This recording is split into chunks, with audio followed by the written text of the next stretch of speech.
Doctor सृष्टी मोरे यांनी आज एक विषय आपल्याशी शेअर केला होता आणि त्या विषया संदर्भामध्ये आज आपण काय शिकलो याबद्दलचे काही डिटेल्स समरी आपण पाहणार आहोत. वैदिक शास्त्राबद्दलचा कुंडलीबद्दलचा खूप चांगला अभ्यास असणाऱ्या आपल्या आजच्या होस्ट स्वतः डॉक्टर सृष्टी यांनी स्वतःच सृष्टी ॲस्ट्रो गुरुकुल हे सुरू केलेलं आहे. जवळपास त्यांना 19 वर्षाचा अनुभव आहे. हिरकणी पुरस्कार प्राप्त ते आहे. त्यांचा संपर्क नंबर दिलेला आहे आणि या विषयामध्ये त्यांनी डॉक्टरेट घेतलेले आहे मित्रांनो. आता आज आपण काय काय बघितलं तर ज्योतिष विषयाचा सखोल अभ्यास, यामध्ये कुंडली शास्त्राचा परिचय, कुंडली तयार करण्यासाठी लागणारी आवश्यक माहिती, कुंडली शास्त्राचे 3 कोणते मुख्य विभाग आहेत, त्याचबरोबर सौर वर्ष आणि चंद्र महिन्यांची गणना, पंचांगाचा अभ्यास करताना पंच अंग म्हणजे तिथी, वार, नक्षत्र, योग आणि करण या 5 अंगांनाच आपण पंचांग असं म्हणतो. तर त्याचा थोडक्यात आज आपण उल्लेख करून पाहिलेला आहे. राशी कोणत्या आहेत, राशींची ओळख बघितली, त्याचबरोबर कुंडली शास्त्राचा परिचय थोडासा आज पाहिलेला आहे आणि कुंडली तयार करण्यासाठी आपल्याला कोणती माहिती इनपुटसाठी घ्यावी लागते यासाठी जन्मतारीख असेल, जन्मवेळ असेल, जन्म ठिकाण असेल, त्याचे अक्षांश रेखांश आपल्याला आता आजकाल मोबाईलमध्ये पण मिळणं शक्य झालेलं आहे आणि त्यामुळे या आधारावरती आपल्याला 12 राशींमध्ये आणि 12 भावांचा जो समावेश असतो त्यावरून आपल्याला जन्मकुंडली तयार करता येते. त्याचे इनपुट्स मिनिमम आपल्याला 3 लागतात, की जन्मतारीख, जन्मवेळ आणि जन्म ठिकाण. मग त्यामध्ये कुंडली शास्त्राच्या महत्वामध्ये राशी 12 आहेत, ग्रह, भाव, योग आणि दोष याच्याबद्दलचं थोडक्यात आज विवेचन मॅडमने दिलेलं आहे. कुंडली शास्त्राचं महत्व नक्की काय आहे, स्वभाव आणि व्यक्तिमत्वाचं विश्लेषण याच्याद्वारे करता येऊ शकतं. भविष्यवाणी म्हणजेच अंदाज बांधता येऊ शकतात, की ज्याप्रमाणे पाऊस येणार आहे हे कोणी ज्योतिषानं सांगण्याची खरं तर गरज नसते. वारा सोसायट्याचा वाहू लागला, ढग यायला लागले, अंधार पडायला लागला, दिवस असताना सुद्धा काळोख वाटायला लागला, हवेमध्ये गारवा जाणवायला लागला, तर पाऊस येणारच आहे. भविष्य किंवा प्रेडिक्शन काय सांगितलं जातं, की पाऊस येणार आहे आणि तुमचं काम आहे, तुम्हाला बाहेर जायचंय, तर मग छत्री घेऊन जाणं योग्य पडेल, रेनकोट घेऊन जाणं योग्य पडेल. त्याहीपेक्षा आणखी खूप लांब जायचं असेल तर छोट्या गाडीच्या ऐवजी मोठी गाडी तुम्ही घेऊन जाऊ शकता. हे योग्य गाईड करणं, ज्या पद्धतीने आपले घरातले मोठे लोक किंवा आपले अनुभव आपल्याला गाईड करतात, की जर आता बाहेर वातावरण थोडंसं असं असं आहे, तर मग आता आपण जर असं प्रिपेअर होऊन गेलं पाहिजे, हे सांगण्याचं काम जसं आपल्याला वातावरण करतं, तसं भविष्यामधले उद्या काय होणार आहे त्या तिथीप्रमाणे, वाराप्रमाणे, महिन्याप्रमाणे आपले रोजचे दिवसांचे जे काही 12 तास आहेत, रात्रीचे जे 12 तास आहेत, काय सांगतायत. राशी 12च आहेत. आपण इथं बसलेले खूप सारे लोक आहोत. मग प्रत्येकाची रास तीच आहे का, प्रत्येकाच्या राशीला तेच ऐकायला मिळेल का? तर हे अंदाज आहेत. मात्र हे अंदाज योग्य पद्धतीने जर आपण अंमलात आणले आणि त्याप्रमाणे आपण काही काळजी घेतली, तर जसं आपण पावसात जाण्यापूर्वी छत्री घेऊन गेलो, पाऊस आला तर आपण भिजणार नाहीये आणि नाही आला तर छत्री माघारी तर नक्कीच आणता येणार आहे. या नियमाप्रमाणे आपण आपलं संरक्षण करून घेऊ शकतो, आपल्याला धोका होणार नाही. अशा पद्धतीचे निर्णय घेण्यासाठी निर्णय क्षमता आपली चांगली होते. याचं मार्गदर्शन आपल्याला त्यामुळे मिळतं. येणाऱ्या समस्या आणि त्याचे उपाय काय करू शकतो याच्याबद्दल वेगवेगळ्या तत्वज्ञानांचं किंवा वेगवेगळ्या व्यक्तींचं अभ्यासानुसार वेगवेगळं मत येतं. मात्र या ठिकाणी आपला तो एक देव करून घ्यावा. कोणाला तरी आपल्याला देव मानणं गरजेचं आहे, की त्यांच्या सिस्टीम प्रमाणे फॉलो करणं गरजेचं आहे. आपण रोज एक देव बदलत राहिलो, सोमवारी एक, मंगळवारी एक, बुधवारी एक, तर मग आपल्याला यश फार लांब असेल.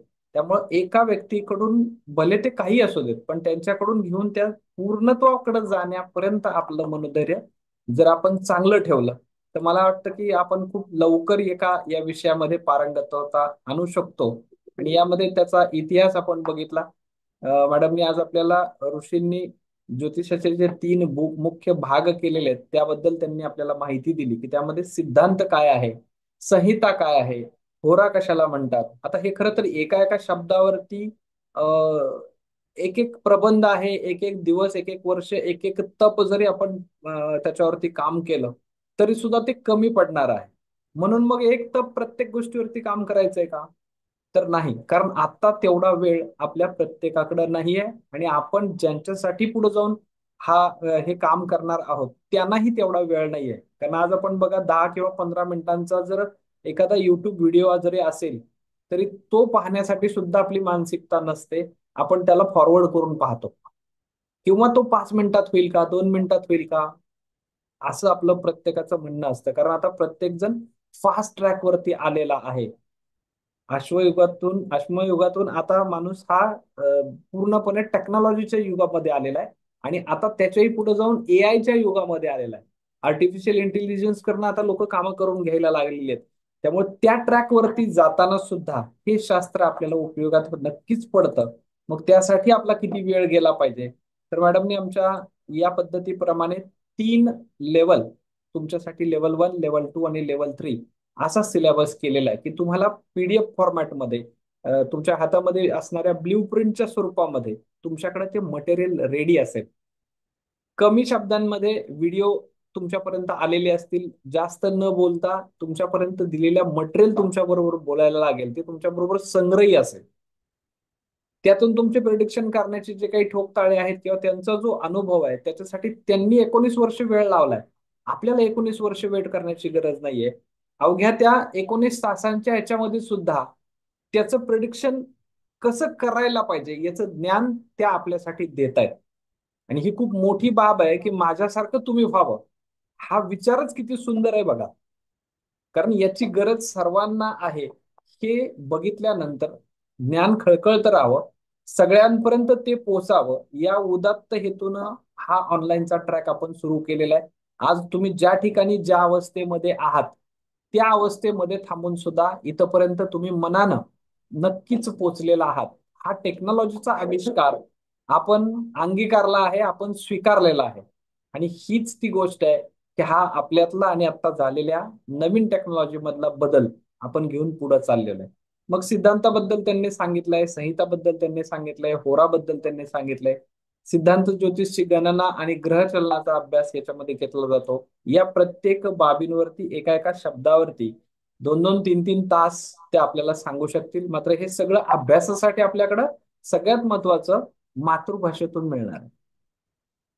हे आपल्याला मिळणारं नॉलेज त्यांच्याकडनं मातृभाषेतून मिळणार आहे, लेखी स्वरूपात मिळणार आहे, व्हिडिओच्या स्वरूपात मिळणार आहे, 1-to-1 कन्सल्टंटच्या स्वरूपात मिळणार आहे. आपल्याला ज्या समस्या सोडवता येणार नाहीये त्याच्यासाठी पुन्हा त्यांचा आपल्याला त्या टायमिंग मध्ये सपोर्ट पण मिळणार आहे. या सगळ्या बाबी आपल्या बरोबर असल्यानंतर आपल्या नॉलेजला एक मोठी ताकद पाठीमागे उभा राहणार आहे. यामध्ये त्यांनी राशीचक्र काय आहेत, भाव कोणते आहेत, ग्रहस्थिती कशी असली पाहिजे, आणि त्याच्यानंतर आजचा एक खूप सुंदर असा विषय त्यांनी घेतला होता, अंकशास्त्र. आणि त्या अंकशास्त्रामध्ये 12 या अंकाचं त्यांनी महत्व सांगितलं होतं. तो शुभ आकडा आहे असं सांगितलं होतं.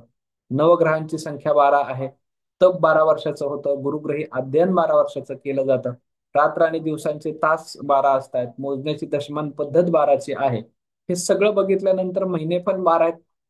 सकाळी बाजारात उरलेला माल 12च्या भावात जातो, इथपासून ते अगदी मराठी भाषेतले स्वर 12च आहेत.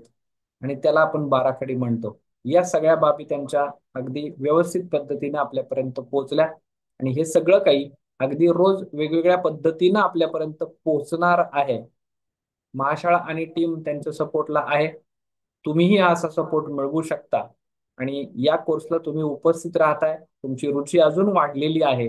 डे 1 हा आजचा तुम्हाला कसा वाटला याच्याबद्दलची अभिप्राय ग्रुपमध्ये जरूर द्या. ग्रुप 1 तासासाठी आपण ओपन ठेवणार आहोत. त्याच्यानंतर पुन्हा ओनली ऍडमिन होईल.